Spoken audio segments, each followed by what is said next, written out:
My congratulations to the Foreign Policy Community Indonesia, and it's particularly delightful to be moderating this second session focused on good news is good news, a discussion on things that are going right in world affairs.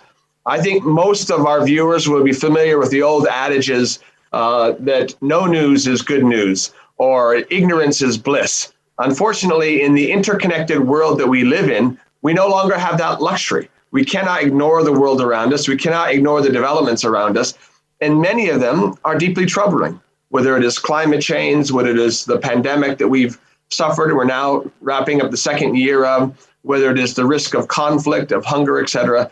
And so it takes a concerted effort in this time to be proactive about looking for positive trends, looking for developments that give us hope and inspire us to greater heights and more action in the world. And I can think of no better forum for this type of a discussion than here in Global Town Hall 2021. We are extremely fortunate to be joined today by 4 stellar panelists who have given some thought to the trends, things that are going right in world affairs. Our first panelist will be Professor Donald K. Emmerson, who's a senior fellow emeritus at the Friedman Spogli Institute and the Shorenstein Asia Pacific Research Center at Stanford University, the Southeast Asia program director as well.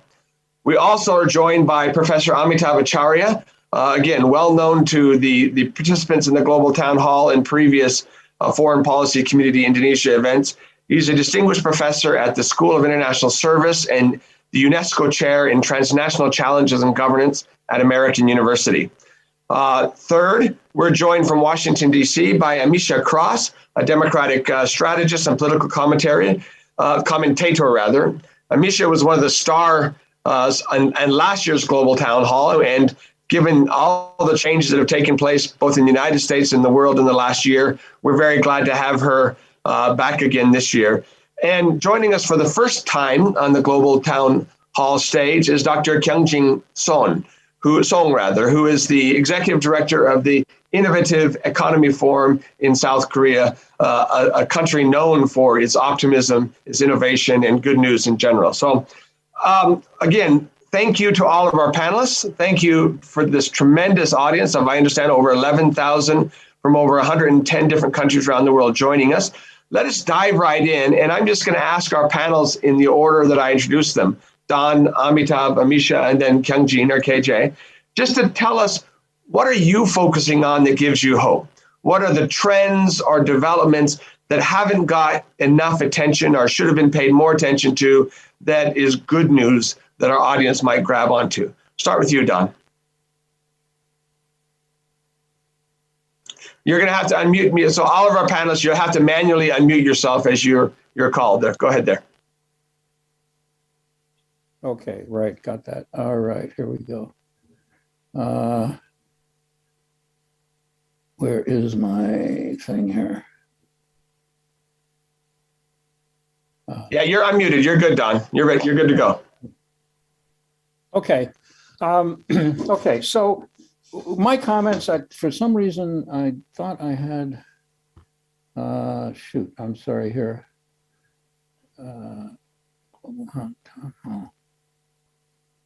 No, it's not there. Okay. All right. Basically, what I want to do is suggest a few things that may not be earth-shaking, right? They may not be earth-shaking, but they're important. And I think that we should pay attention to them and consider them as, yes, elements of good news. I think it's important, just as a kind of an introductory comment, if I could, that just as Gordon was saying, you know, good news isn't news. Bad news, we all know the motto of many journalists, right? If it bleeds, it leads, right? Violence, right? And the good news gets kind of shoved off to the side. So what I'd like to do is deal with 3 topics real quickly here. I don't have a lot of time, only 3 minutes. COVID, climate, and corruption. And I'd like to make a comment on each one, which I think will constitute a little bit of good news, okay? First of all, COVID. As of today, as far as I know, 7 billion shots of anti-COVID vaccine have been administered worldwide. That's an impressive number. That's something I think to be proud of. Now, vaccines are still the best protection. We know that. But 3 American companies have just developed drugs that can be taken in pill form. One of those companies, Pfizer, just announced that its pill cuts the risk of hospitalization or death by 89% if taken within 5 days of showing COVID symptoms. And that pill does not need to be kept at very low temperatures, which will make it more readily available in tropical countries. Climate.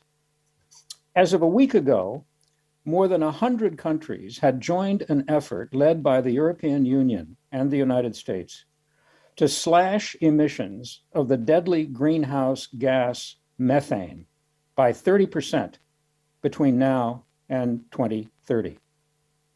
Obviously, one could wish that it were 40%, 50%, 60%.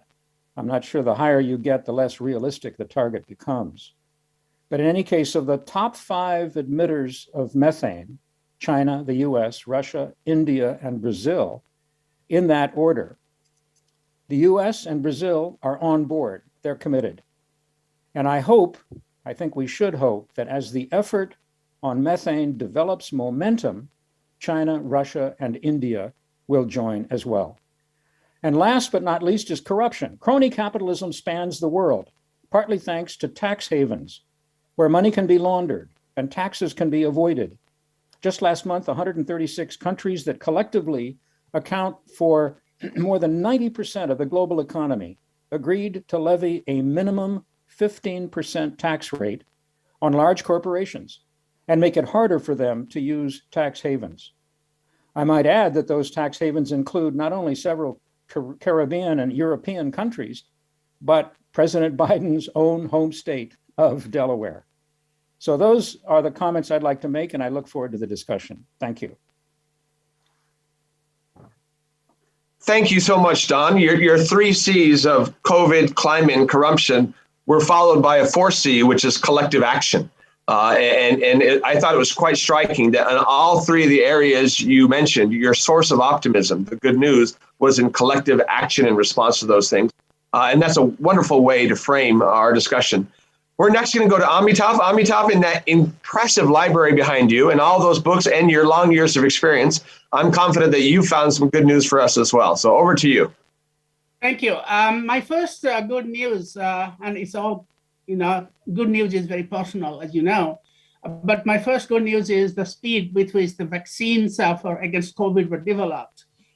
Just to give you a context, in May 2020, Dr. Anthony Fauci told Congress that there is no guarantee of developing an effective and safe vaccine. And if we develop one, it can actually make the disease even worse. Some vaccines do that. But within less than a year, we have several successful vaccines from several different countries. Just to give you a comparison, the fastest vaccine that had ever been developed until now against an infectious disease was mumps, 4 years. It took 4 years to develop a vaccine against mumps. Polio took 42 years. Flu took 12 years. Chickenpox, 12 years. Yellow fever, 5 years. And don't forget, we still don't have a vaccine against HIV, successful vaccine.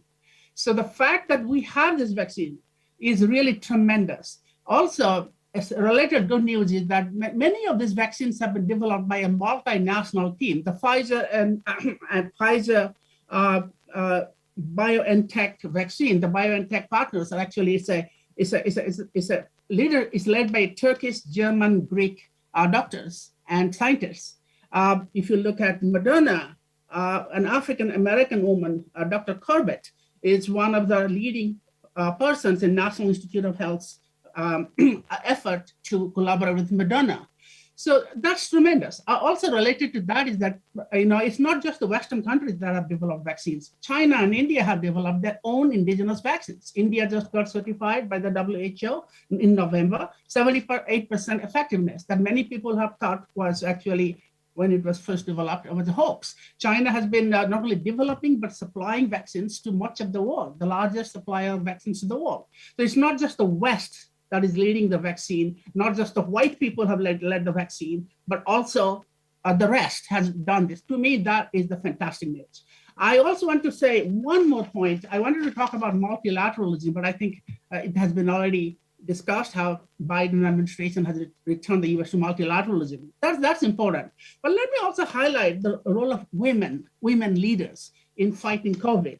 Women leaders in Denmark, Finland, Iceland, New Zealand, Germany, Taiwan. Now, you know that women make up 70% of the global health workforce, but they make up only 5% of the leaders of global health organizations. But after looking at the performance of these women leaders in these countries, one has to accept the fact that women also lead global health while they also deliver global health. And that is very, very heartening news for me. So I'll stop here and happy to answer questions on multilateralism if somebody asks me. Fantastic, and I'm sure we're going to get back to that. Let's next go to you, Ameshia. The United States is in a very different position than it was 12 months ago when you were in the same conference, particularly in terms of how it's viewed by the world. The United States is long perceived to be a relatively optimistic country and people, and that hasn't been the case in recent years, but I'm curious as to your view now, what makes you optimistic? What makes you focus on positive or good news in the world?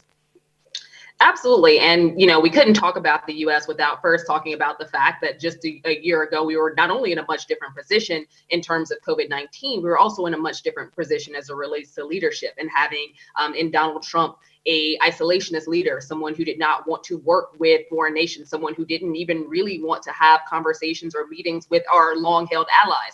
I think that having a Joe Biden presidency and someone who can bring back that return to normalcy in the interest of multilateralism, in the interest of shared interests economically, as well as in a combined interest in developing out and making sure that COVID-19 gets under control, not only in the US, but also in numerous countries abroad. Those things matter. But I think that overall, the good news in my perspective would be a few things. First and foremost, understanding that COVID-19 brought some immense sad points, but within those tragedies came some policy measures that I think are going to be extremely helpful. Here in the United States, just today, we announced that the U.S. House of Representatives passed the Build Back Better plan. That is a huge $1.3 trillion plan that is basically social infrastructure. So it is about universal pre-K. It is about expansion of Medicare. It is about elder care and being able to fund those individuals who help take care of older citizens who may be disabled or may have other issues and need home health care. But in addition to that, paid family leave, things like that will help to build up our society for years to come. Job skills training for a workforce of the future, one that will be able to pave the way in technology and infrastructure and building towards a society that is more competitive. With that being said, I also think one of the things that we have been very strategic in is paying attention to and highlighting equity issues. Obviously, we have a very long way to go, but coming off the heels of the longest held civil rights protest this nation has ever seen, the George Floyd protest of last year, we're seeing that not only private sector organizations are funneling money into a lot of civil rights groups, but also being attentive to collective action and what that means on the ground, specifically as it relates to civil rights, voting rights, and ensuring that Black people in this country who have for the longest been treated like second-class citizens are able to finally see some semblance of what democracy actually means. As many of you probably know, the United States has been held up as the democracy to follow for decades now. And for those of us living in the United States, particularly those of us of minority backgrounds, we don't always share that ideology just because the democracy that is talked about across the globe isn't necessarily one we see in our own backyards. So I think that right now, as equity, is brought to the forefront and there are more and more programs and strategies around what that is to look like, we're going to see some policy change.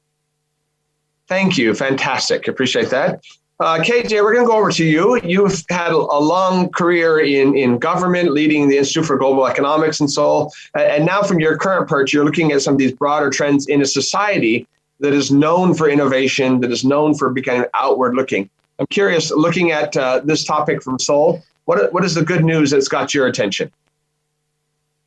You're going to have to unmute first, KJ. There you go.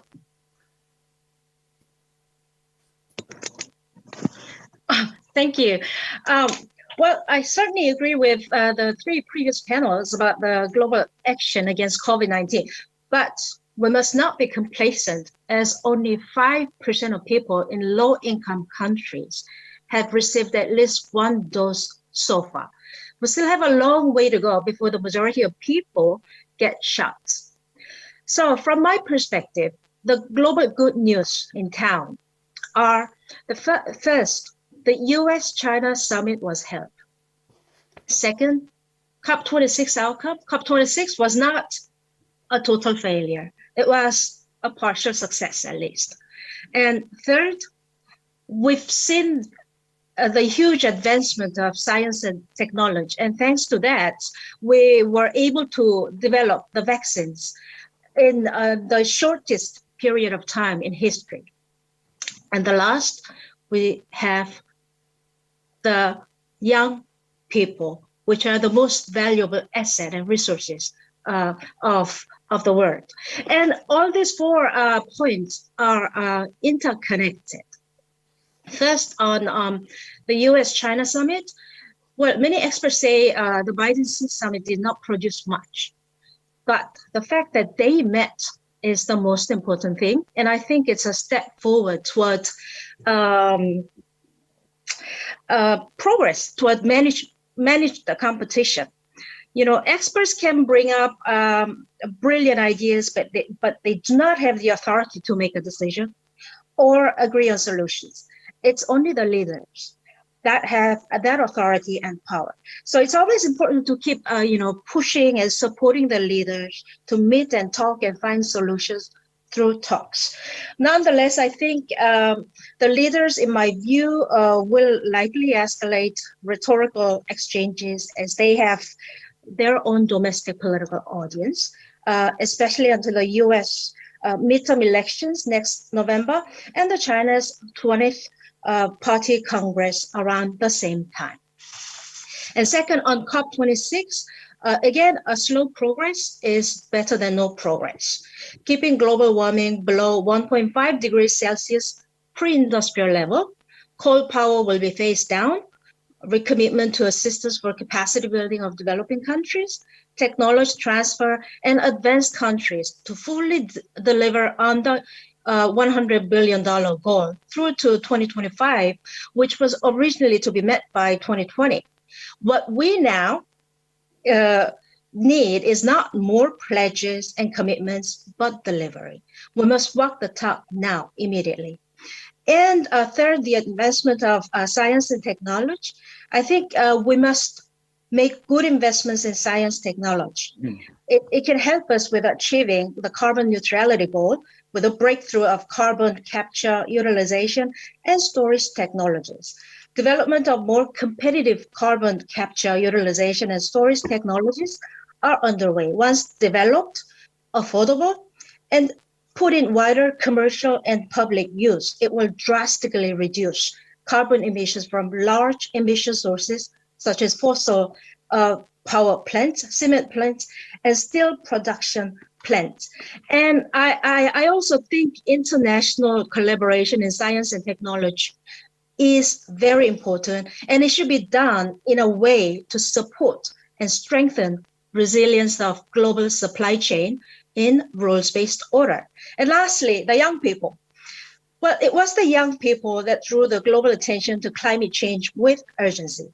I think they are already part of the solutions by constantly voicing out issues and raising global public awareness of the issues. Our generation, unfortunately, has created a deeply divided political culture, posing a great threat to democracy.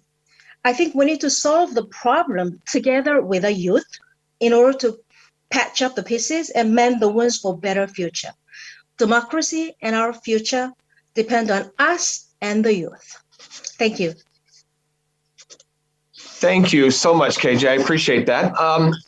I mentioned before we started the panel publicly that one thing that gave me optimism was actually this very forum.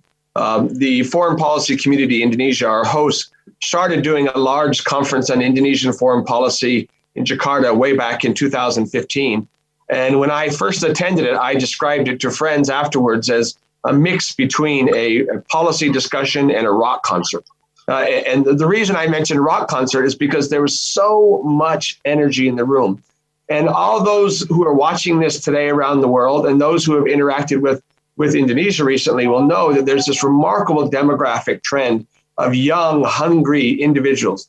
Those of you who are familiar with Korea are likely to be fans of BTS or Blackpink and have a better sense for that youthful energy coming out of that. So I want to stay on youth, and I want to go back to our panelists and ask them, again, recognizing that I've got white hair and a couple of other panelists are joining me in the upper echelons. Mercifully, Ameshia and KJ kind of are straddling the generations, but what is it among the rising generations that most gives you hope? Both Don and Amitav, you're professors, you still deal with them on a daily basis. What is it in the youth that is good news that we ought to be paying attention to? Don, we'll start with you. Well, I think the obvious answer is to note that they are the ones who are going to be suffering the brunt of what we fail to do. I like to think in terms of what might be called chronological empathy. Chronological empathy is empathy not for someone who is alive now and your neighbor, your family, and so forth. No, it's for people who are not yet born. And it seems to me that the visceral character of the impact of global warming on this younger generation, they know it. And they know that their kids may even suffer more than they will. And that, it seems to me, is it's frightening on the one hand, but it's positive insofar as it becomes a platform for action. Fantastic. Amitav? I think based on my own experience teaching at American University, but also around the world, young people are much more open-minded. They are much more open to new, unconventional ideas. They don't buy hubris, like certain countries just trying to lead all the time. And they're also much more open to international cooperation. That's the most important thing. They are strikingly so open to global cooperation that gives you a lot of hope. Thank you. Ameshia, so many of the equity issues that you've been talked to have been driven and organized by technologically savvy, very motivated young people. So can you give us a sense from that, from your perspective on that? Absolutely. I think that as a millennial and being closer to that generation, it's a little bit different perspective. Part of it, I do think, is a global understanding and a global mindset. But beyond that, I think that a lot of the next generation is learning from the previous, and they are pushing forward in leadership. They are not listening to the wait your turn mantra that so many people have heard in terms of running for office, in terms of stepping up and taking the lead in community organizations and taking the lead in organizing. They're just doing it. And because social media has advanced so much in terms of organizing, podcasting, being able to develop not only your voice, but having it heard around the globe, I think that we're seeing so much young leadership that is bold, that is progressive, that is smart, that is activated. In terms of the civil rights and justice movement, the leaders on the forefront have always been young people, but many times they were young people that were used as foot soldiers more than they were young people who were doing the development of the policy and the ideology behind it. Now we're seeing young people on all of those fronts who understand the importance of politics, who understand the importance of elections, who understand the importance of writing policy, who understand how policy actually affects them, and that the change that we need is now, and that the future is now. I think that, using climate change as an example, I had the pleasure of working for former Vice President Al Gore in his office for climate change in Nashville, Tennessee, when I was an undergrad, long before AOC came out with her agenda. But I think that what we're seeing now is that in the early 2000s, climate change was something that people talked about happening in 2050, 2060. It seemed like it was so far off that nobody really wanted to move on it immediately. The way that it's being talked about now by young people is that it is happening today, that this is affecting our lives right now. And in the next couple years, we may not have a world or a fresh water source to look to. And I think that having those conversations and having youth lead them really, really young youth. We've seen some in multiple countries who are 13, 14 years old speaking out on this in a global perspective. That really makes a difference. And I think that there's just such strong leadership and urgency behind them in regards to civil rights and justice and voting rights and fighting against police brutality, making sure that Blacks and immigrants, particularly undocumented immigrants, aren't treated unfairly in this country and in other countries. We're watching young people take the stand in that and not being shut down.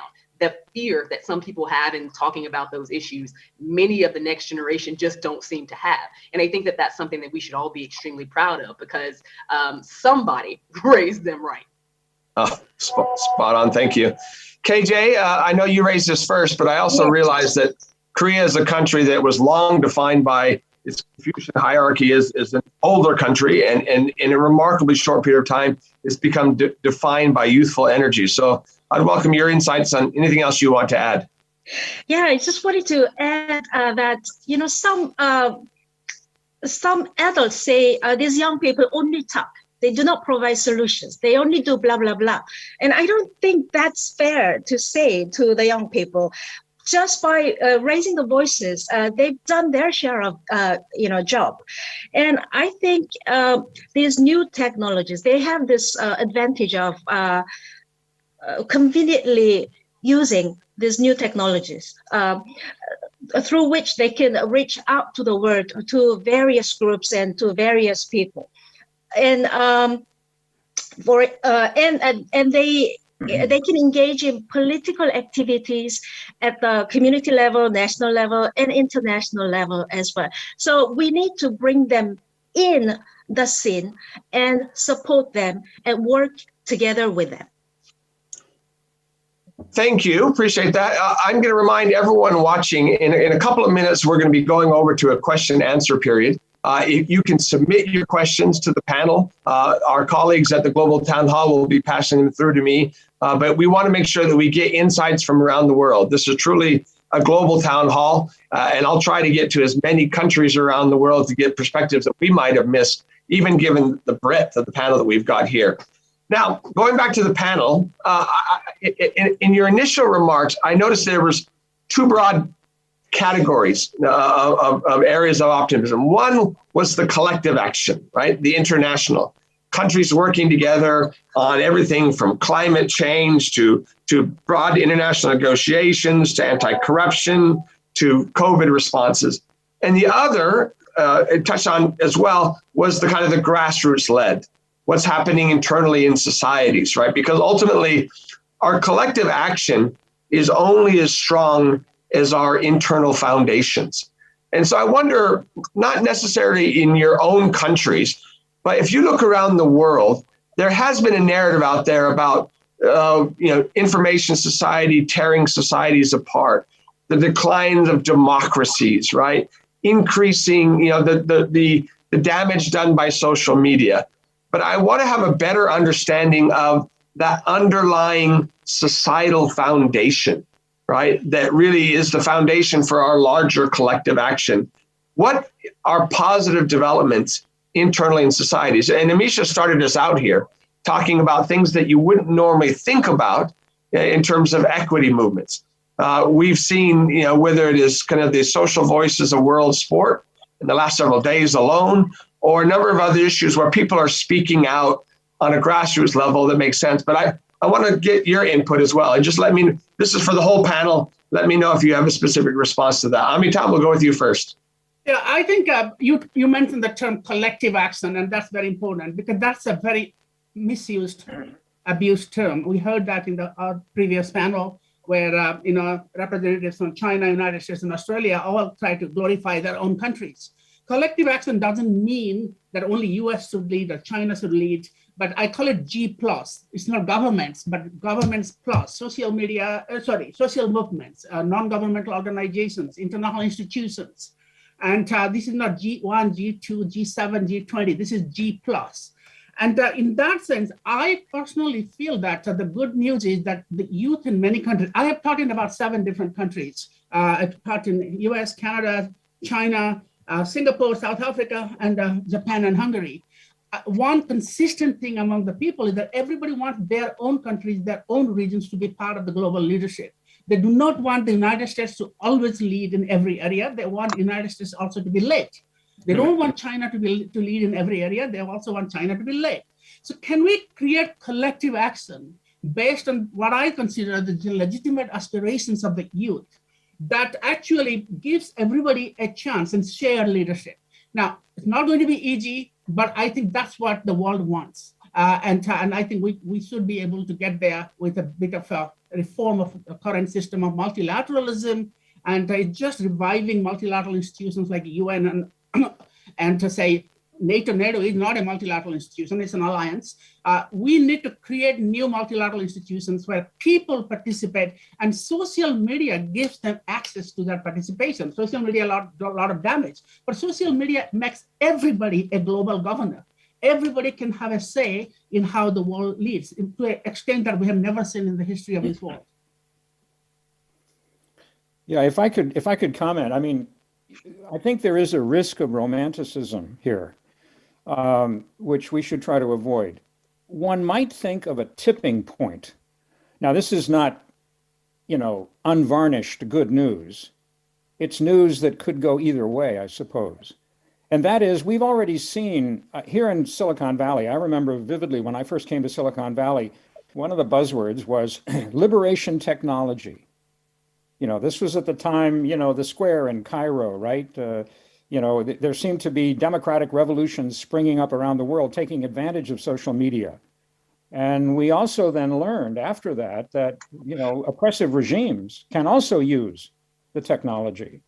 And that's what I mean by tipping point. I mean, one of the advantages of the younger people is that they're growing up with a degree of familiarity with technology that could be tremendously advantageous in forging the kind of future that Amitav is talking about. So I think we can be optimistic about that prospect. What worries me is that the people in charge of authoritarian governments who, frankly, locked into populist rhetoric. We've seen that in Trump. There are Trumps elsewhere in the world, and there will be more Trumps to come, I dare say. It could go either way. But I agree with Amitav that the more that we can concentrate on making sure that the people are not left out of the conversation, ultimately, at least the more representative that conversation will be, and hopefully more constructive as well. Thank you. KJ, we'll go to you, then I'll follow up with you, Ameshia, after that. I fully agree with Amitav and Don.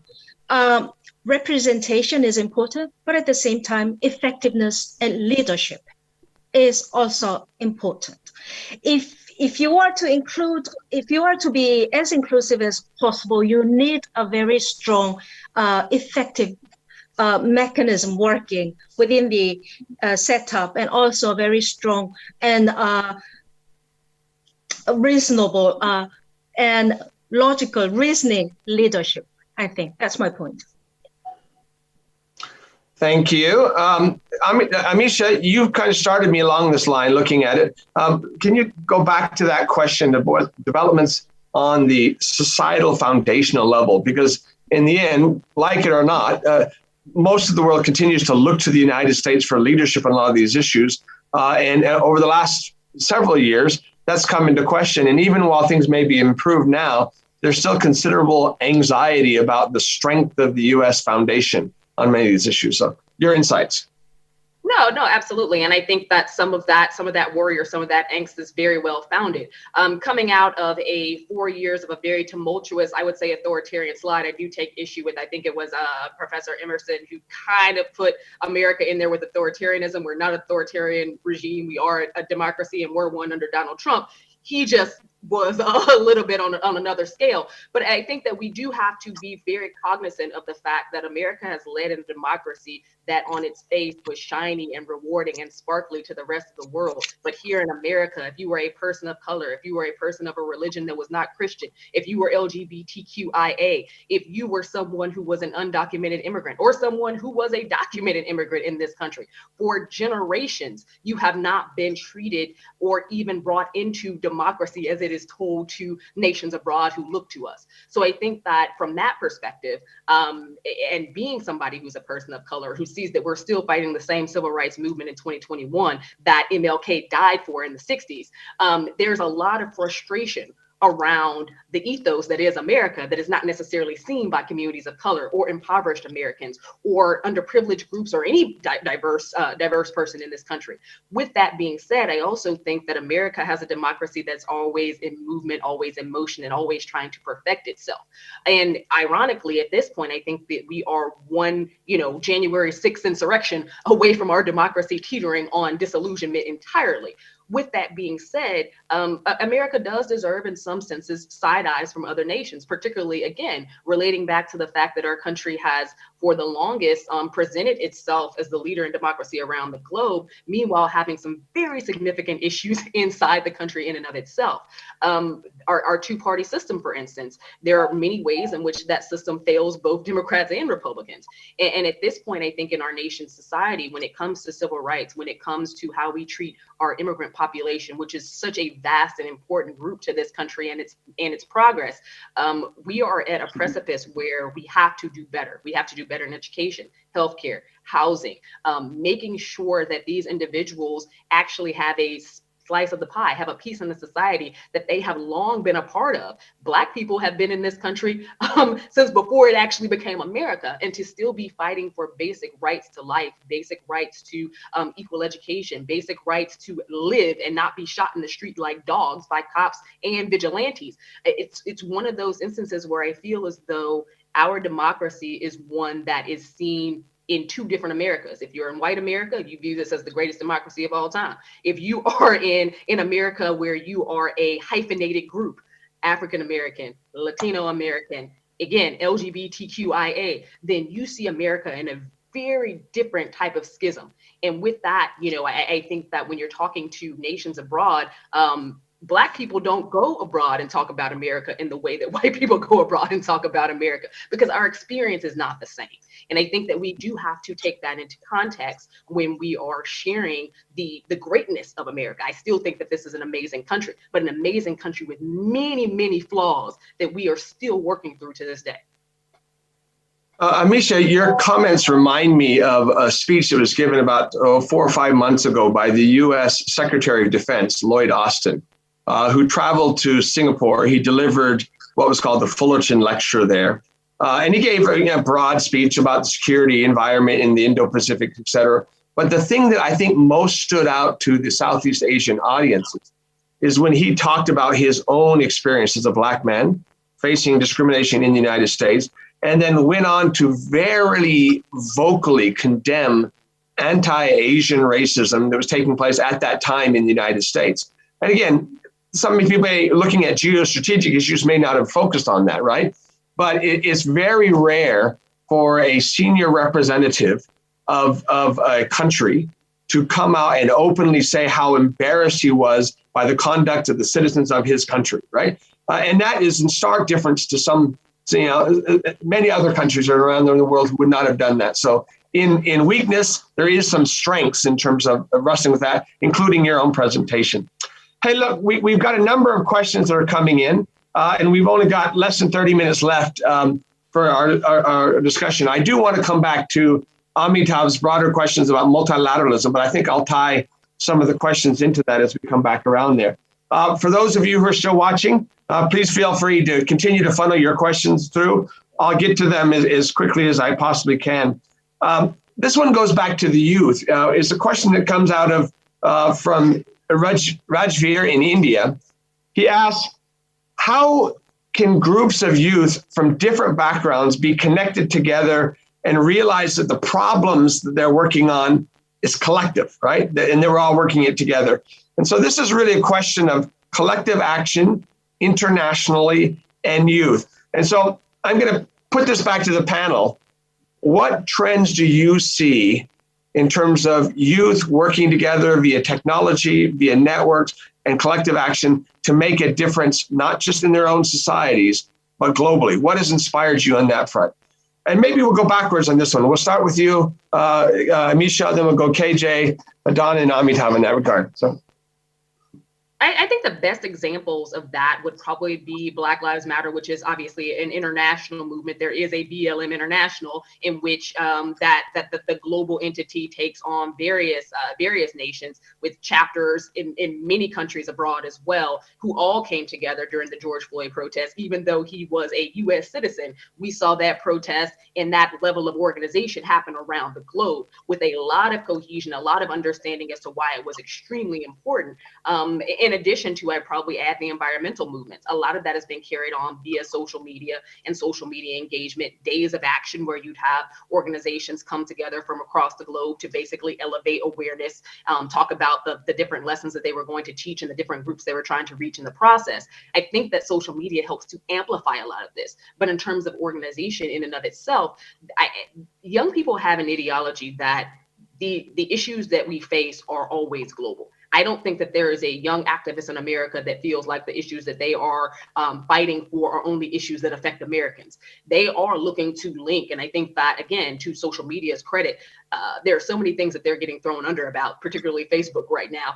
But there are some very strong alliances that have been made with young people across the globe about not only from asking questions about how to organize, but seeing how organizing has taken place in various parts of China, seeing how organizing has taken place across the Middle East against numerous human rights violations, and how that can actually take place, not only in authoritarian regimes, but also in democracies, because in many cases, we face some similar issues on various scales. And I think that seeing those young people be able to talk to each other about what's going on, about the trouble that they face, about even some of the organizing issues that they might have in terms of women leaders and women organizers in certain countries aren't seen as capable or as capable as young male organizers. And having that conversation with people across multiple seas who might run into the same types of problems and being able to iron those things out, I think have been some of the strengths that we've seen amongst some of these young groups.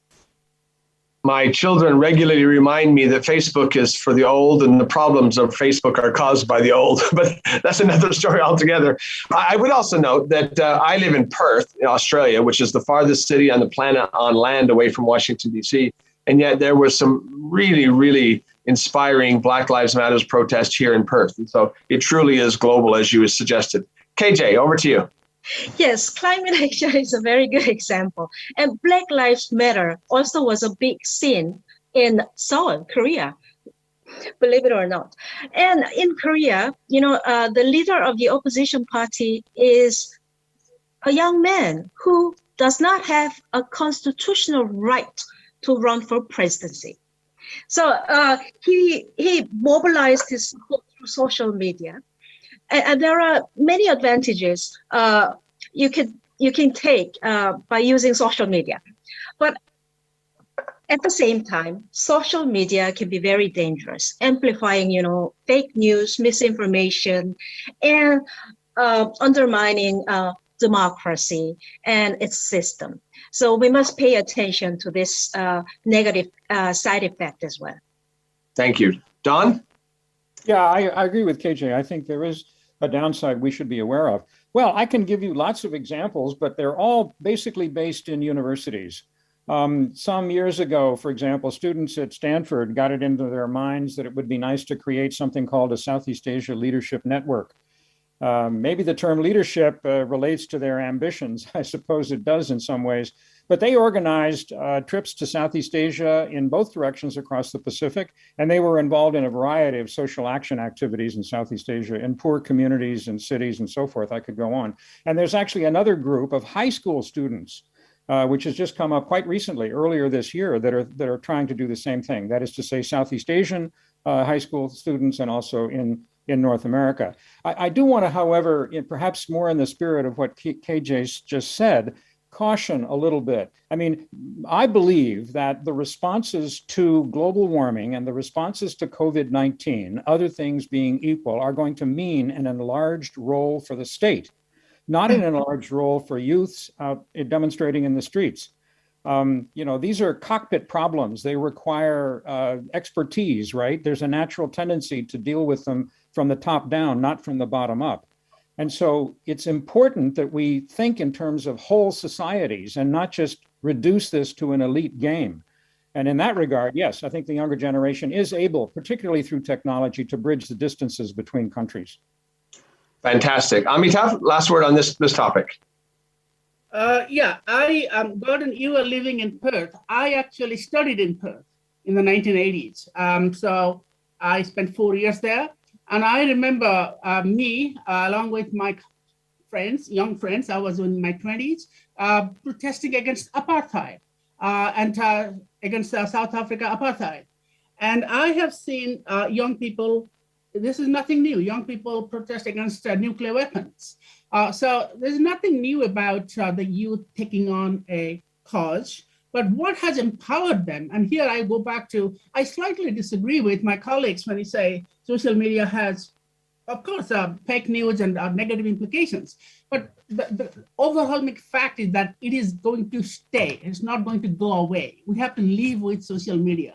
So we have to then look at the good part of the social media, and which is that it does empower people who have never had any say on global governance, never had any say on big ideas, to actually participate. And I see that happening.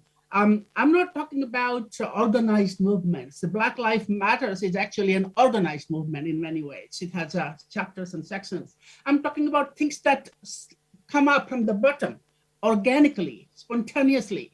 And I have seen that in many, many cases, including when it, there is something I know, whether you know this, called Milk Tea Alliance. Milk Tea Alliance is basically people who drink milk tea as opposed to Chinese tea. They are protesting against, and these are a couple of my students are involved in this, and a couple of people in Oxford are involved in this. They don't want to, they protest human rights situation in China, and therefore they want to drink milk tea as opposed to Chinese tea. Well, I think that's fantastic. I also see that one of the last trips I made before COVID was to the Paris Peace Forum. So it is organized annually. And Paris Peace Forum brings together mostly young people who are innovators, ideas, problem solvers, whether it's climate change, whether it is infectious disease, whether it is development. And I think those are the kind of things. And these are not big organized movements that have presence in multiple countries across multiple time zones. They are spontaneously sort of organic movement that come up when there is an issue that bothers them. And without social media, we will never have their presence felt in the global governance scene. Thank you, appreciate that.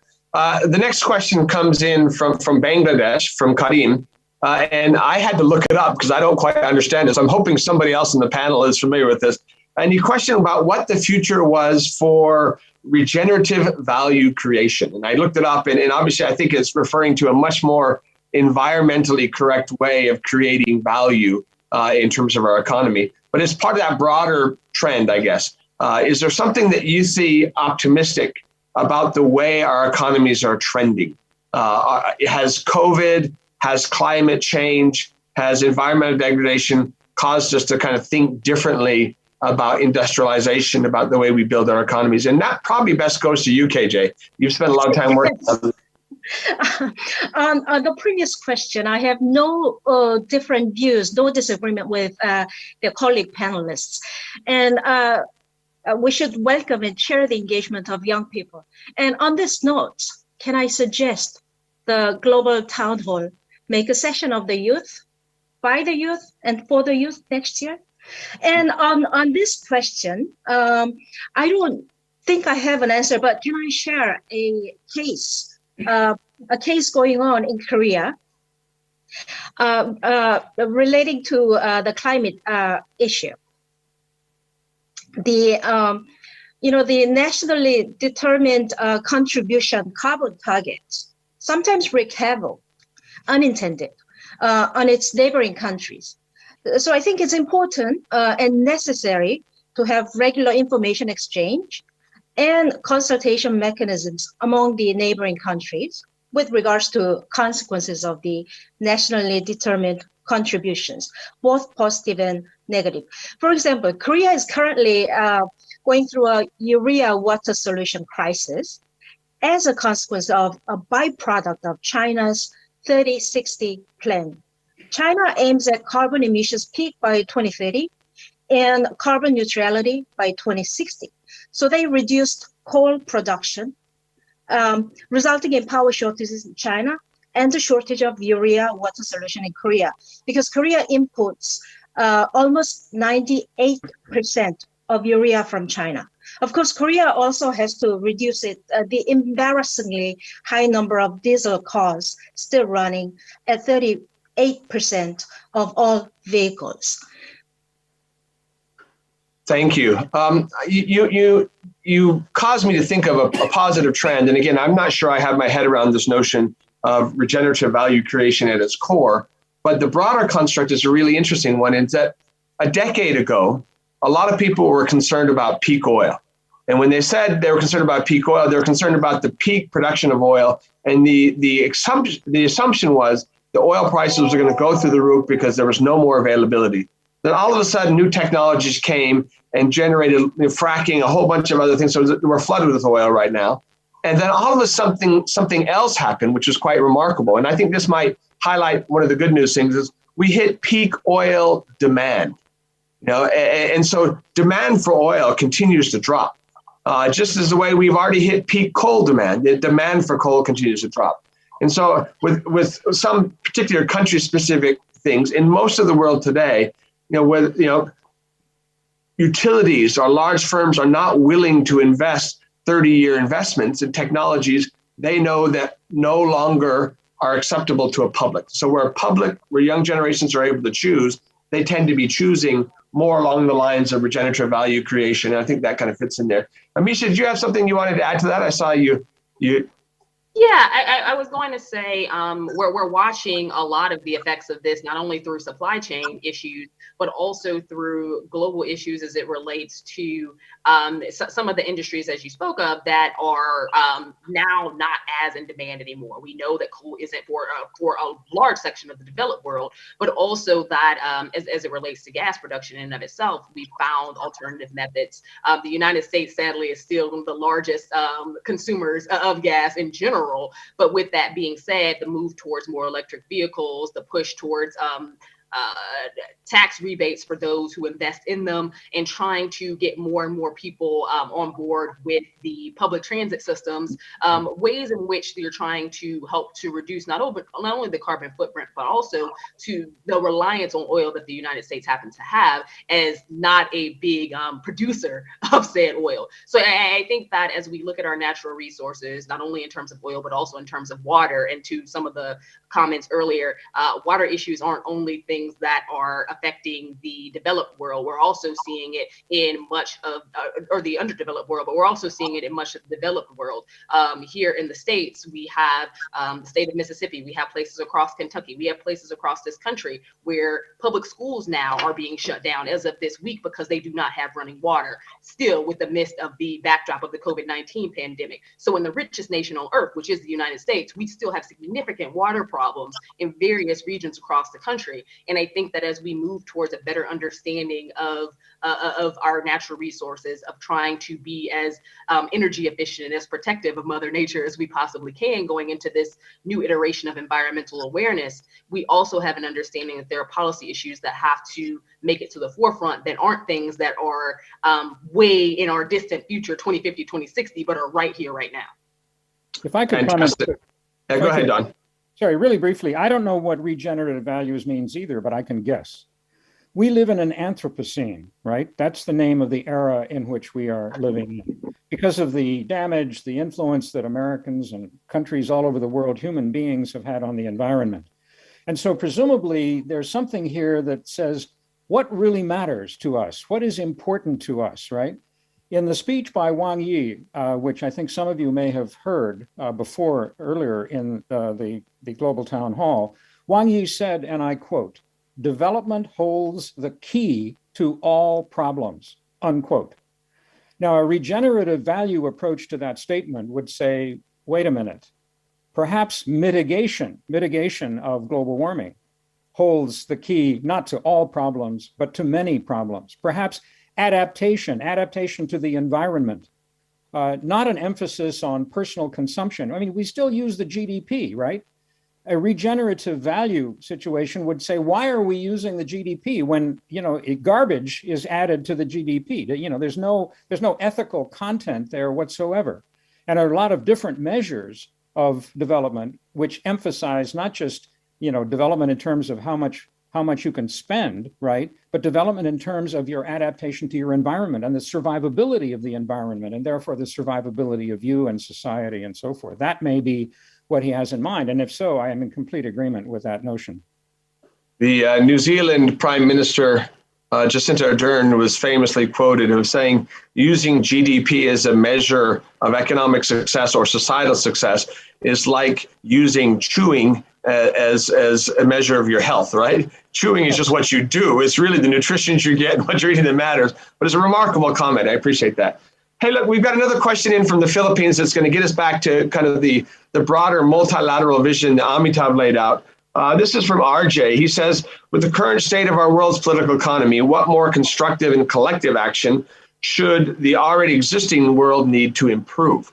And so, Amitav, I want to start with you on this because you in your initial remarks talked about the need to have more shared leadership. It may seem strange, but I actually think we're heading that way far faster than most people realize. And the reason I say that is even many panels in this global town hall talk about, strategic rivalry. Rivalry implies one against one. And we like to think about great power conflict or great power relations, when the reality is there's no question that the relative power of the United States is waning. But the Indo-Pacific as a construct as itself is about strengthening Japan, ASEAN, Indonesia, Vietnam, Australia through AUKUS, India. In other words, although that few in the United States would actually use this term, it is more about multipolarity. It's more about shared leadership. And so it seems to me that we might actually be closer than we have been in a long time to what you were talking about, a rules-based order or a shared leadership in this process by default. Others have to step up. Now, not all countries agree with that approach. Some prefer the mano a mano G2 strictly bifurcated part of the world, but I do think there is some trends in that direction. Amitav, over to you, and then Don, you probably have something to say as well. Right. Gordon, you mentioned two very important words, rules-based order and multipolarity. Both are very problematic. Multipolarity is a 19th century old-fashioned geopolitical concept when we had 5-6 powers in Europe fighting. Today's world is much more complex. It's not just about distribution of power, it's also distribution of ideas. Multipolarity is about material power. We now have ideas, norms, and also it's not just the great powers that are leading the world. As I was saying, other countries, regional institutions, international institutions, social movements are also leading the world. Secondly, rules-based order. Whose rules are we talking about? I completely disagree with Julie Bishop when she said the United States has created the rule-based order. In fact, if you look at the creation of the United Nations, there are so many countries, so many actors from the different parts of the world that actually created different elements of the United Nations. That research had not been done before. Now it is coming along. So if you want to have a rules-based order, we have to be very clear whose rules are we talking about. Is it the United States rules everybody else obeys, or it is the rules that are created by a whole bunch of actors, not just states or great powers? And about shared leadership, I just came back from a debate in the Oxford Union where we actually talked about this, the shared leadership, whether the US leadership was absolutely essential for the world, and I argued against it. The United States should lead when it can lead. It should be led when it cannot lead. It should let others lead. And let me give you an example of how this is working out. If you look at the world today, China actually leads in international development. China spends more money on international development than the United States. Why don't we call China leader in international development? I'm not surprised Wang Yi said what he said. Actually, Xi Jinping said that a few days ago. The development is essential to everybody's progress. So European Union leads on climate change, not the United States. European Union leads on climate change. United States can lead when it wants to, not to be unilateral, like genuine collective security, like Iraq in 1990-91. not era 2003. So leadership is not anybody's monopoly. It is shared, what I call G+, is when different countries are leading in different areas and contributing to global public good. And that's the kind of shared leadership, that's the kind of multilateralism we need today. The existing multilateral institutions are past their use-by date. They are still useful in some extent, but we need to seriously reform them, or we have to create new institutions like G20 or the Asian Infrastructure Investment Bank that China has created. We cannot simply stick to the same institutions forever. Thank you. Appreciate it. Anybody else want to chime in on that? Don, maybe you? Yeah, I think I'm a little less frustrated than Amitav is. I'm sure Amitav is not suggesting that we junk the existing, multilateral organizations. No, I mean, some of those organizations are more successful than others. Let's admit some of them could use a lot of reform. But I agree with him on the fundamental point that a kind of G2 between the United States and China, as if the two countries could somehow get together and rewrite the world's rules, that is naive and undesirable at the same time. And therefore, I'm encouraged by sort of the small efforts. You mentioned AUKUS briefly. Now, this, of course, is subject to interpretation. It's mainly against China, et cetera, et cetera. You can delegitimize it, obviously, in many different ways. On the other hand, it's an illustration of something that might be called maybe mini-lateralism isn't quite, we don't have an exact term, we have unilateralism, bilateralism, trilateralism, somewhere, until you get up to maybe 10 to 15 countries, there's an opportunity, particularly for neighbors, to get together. ASEAN is a good example. And I must say, I will comment that things to be happy about, things to consider good news. One of them is what ASEAN did with regard to Myanmar. And let's remember, it's all very well and good to say that, we want to support young people, societies, bottom-up activity, democracy, and so forth. But when governments get as bloody-handed and as brutal as the junta has become in Myanmar, it would have been extraordinarily shocking and damaging if ASEAN had allowed the junta, head of the junta, Mong Lang, to go to the East Asia Summit. That would have legitimated a horrific, bloody-handed regime that has killed more than 1,000 of its own people. And so that would be an example of an organization that is not typically associated with bravery in terms of collective initiatives in the world scene, but yet it did the right thing. And that means that some of these local organizations, I think Amitav would agree, can have a really important role and should be encouraged. Very good. KJ, to you, looking globally, are those trends out there that lead you to believe that rather than seeing, whether you call it a rules-based order or the liberal international system or a shared leadership, that there are elements of that are being strengthened that we should be paying attention to? Yeah. Shared leadership, yes, it's good and it's ideal, but we must also take into consideration that there is a difference in capacity to exert leadership among countries. So we should be realistic. And I do agree with the previous speakers that we need to I would say reform the existing multilateralism and make them work. Like, for instance, the G20. G20 is at doldrums. No, thank you. I appreciate that. Ameshia, we are just at the very end of our panel, but I'm going to leave the last word to you. You've given us a tremendous view from inside the United States, but if I can get you to, as the last remark, to kind of look out in terms of the U.S. role in the world or the world writ large, in terms of, are we heading towards Star Trek and something more optimistic, or are we retreating? What signs do you see that give you cause for hope? I think we should be optimistic, but I think we should also be realistic. I was listening to the conversation about multilateralism, and I think that there are some areas where we could rebuff, where we could strengthen. But I also think that we should be realistic about the leaders that we have, not the leaders we aspire to have. And with that being said, there has to be an understanding that power means a lot to leaders across the globe. And at the end of the day, when we enter into these mutual agreements, when we enter into these treaties of sorts, when we enter into these partnerships and engagements, a lot of it is based on what both countries will get out of it beneficially, one to the other. In most cases, we're not entering into these because we just really want to strengthen our brethren. There are very few leaders where that happens to be the intrinsic thought process. Same as when we enter into or engage in wars or decide to get invested in humanitarian relief projects. Lord knows the United States, as well as the majority of Western Europe, could get involved in a lot more humanitarian efforts than they actually do, but they strategically choose which ones are going to be the most beneficial to them. And I think that we have to keep that in our heads when we have this conversation about multilateralism. A lot of this is based on a one-to-one, what benefit am I going to get? These are still human actors with human interests. And those interests oftentimes are not these large ethos of protectionism that we would like for them to be.